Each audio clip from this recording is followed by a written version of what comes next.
Oi, kau nak pergi mana? Besar yang beg kau. Mancing. Mancing. Ha. Tapi belakang tu raket tau. Habis tu kau tanya lagi, kau rasa aku nak pergi mana? Badminton. Habis tu, tak tahu kau tanya. Kenapa pergi bawa banyak-banyak beg tu? Bag ni, yang ni besar ada sebab. Yang ni kecil ada sebab. Contoh lah, aku nak pergi friendly malam-malam dengan member aku. Takkan aku nak bawa ni naik motor. Mestilah aku bawa bag ni. Senang. Ini nama dia bag tournament. Kalau mau serius kena pakai ni. Cuba kau bayangkan, kau duduk. Okey, aku duduk. Cuba kau bayangkan, kau pergi main tournament kau bawa 2 raket je. Lepas tu salah satu raket patah. Tak ada kau panik, tinggal lagi 1 raket je. Ha, kau tengok ni aku bawa berapa? 7, Banyak 1, 2, 3, 4, 5. Apa lagi? Siap kasut. Kasut. Ada Lagi. ruang lagi. Lepas tu kau tengok je ada apa kat dalam. Ni tuala. Tuala kena setiap ada. And then ni wajib. Ni jangan pandang remeh.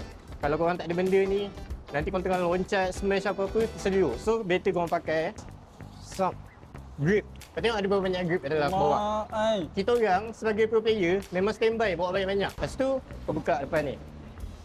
Baju kena setiap banyak. Ni apa pula? Ni stokin korang kena standby. Lepas tu, ini kot towel. Mesti kau boleh tanya kan, apa beza towel ni dengan towel ni? Towel ni untuk korang berpeluh.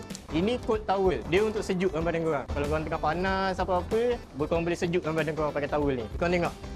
Banyak lagi ruang kan? Betul. Tapi korang tak nyoba apa? Mana ni? Mana? Banyak sangat poket dah bang. Ya, yeah. Macam sangat awak ni.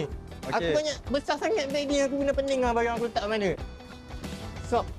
Nah. Wow. Ini shuttlecock. Ni memang limited, paling sedap, paling ngam. Dah, aku dah lambat. Aku ni sebagai player state mana boleh lambat.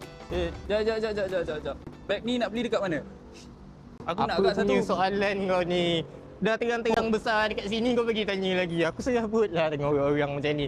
Jawapan ada depan mata. Pergi tanya jawapan depan mata. Aku bagi dah terang. Belah.